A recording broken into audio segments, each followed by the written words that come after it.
নমস্কার বন্ধুরা, রাহুল মজুমদার ভ্লগসে একটা নতুন ভিডিওতে আবারও তোমাদের সবাইকে স্বাগত জানাই।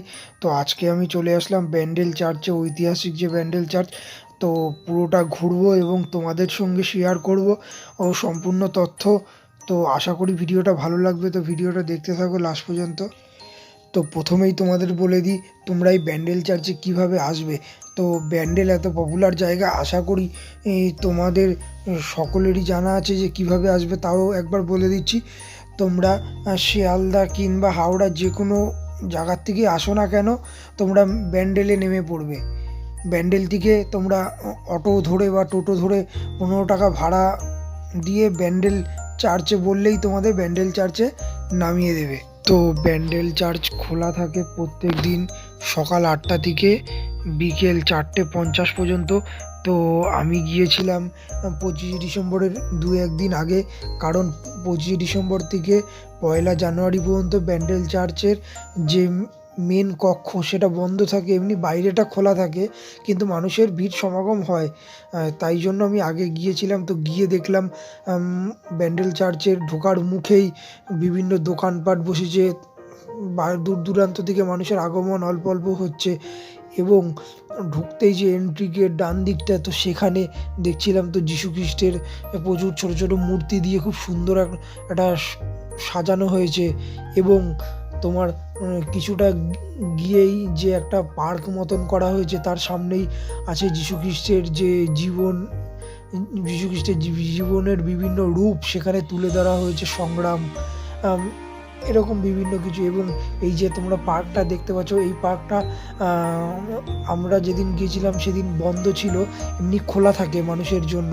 আর এইগুলো তোমার সাজানো হয়েছে, দেখতেই পাচ্ছ যিশুর বিভিন্ন রূপ। এগুলো কি সারা বছর থাকে কিংবা 25 ডিসেম্বরের জন্য সাজানো হয়েছে সেই বিষয়টা আমাদের জানা নেই। তো আমি যখন 4-5 বছর আগে গিয়েছিলাম, তো এই যে তোমরা ফাঁকা পার্কটা দেখতে পাচ্ছ, এই পার্কটা কিছুই ছিল না, ফাঁকা মাঠ ছিল। এবং বড়দিনে বা বড়দিনের পরেও যারা দূর দূরান্ত থেকে এখানে আসতো, সেখানে এই ফাঁকা মাঠে তারা টাইম স্পেন্ড করতো এবং এখানে বিভিন্ন বসার জায়গাও ছিল। কিন্তু এখন সময়ের সাথে সাথে অনেক পরিবর্তন হয়ে গেছে।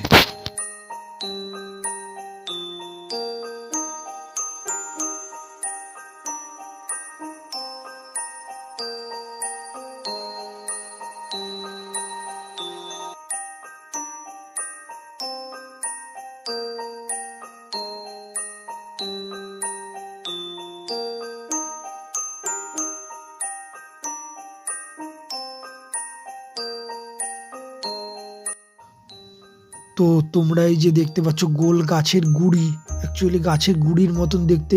এটা হলো তোমার 1655 খ্রিস্টাব্দে একটি পর্তুগিজ জাহাজের মাস্তুল, যেটা এই মিউজিয়াম বলতে পারো বা ছোট কক্ষটিতে সুরক্ষিত করে রাখা আছে। আর এই ঢোকার মুখেই দেখতেই পাচ্ছ এখানে একটা মূর্তি তোমার যীশু খ্রিস্টের স্থাপন করা আছে। এবং এর যে মানে ব্যান্ডেল চার্চের যে স্থাপিত, সেটা হলো 1599 সালে। ভিতরের দিকে গিয়েছিলাম, ভিতরের দিকে তো ক্যামেরা অ্যালাউ নেই, যাই হোক যতটা পেরেছি ক্যামেরা করেছি। এবং লেখাই আছে যে নিরাপত্তা বজায় রাখুন। তো তারপরে আর ক্যামেরা করা হয়নি, শুধু সামনেটা একটুখানি যীশু খ্রিস্টের একটা মূর্তি রাখা আছে এবং চারিদিকটা গাছপালা দিয়ে একটা সুন্দর অ্যাম্বিয়েন্স তৈরি করা আছে।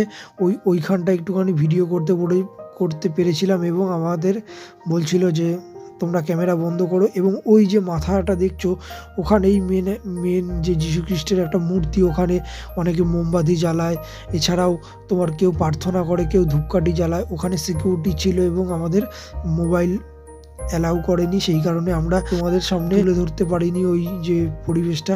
এবং ওদের যে গির্জা আছে, গির্জার মেন কক্ষতে তারা মোবাইল, চার্চের কর্তৃপক্ষ মোবাইল অ্যালাউ করে না, তো সেই কারণে সেইখানে আমরা মোবাইল ব্যবহার করতে পারিনি।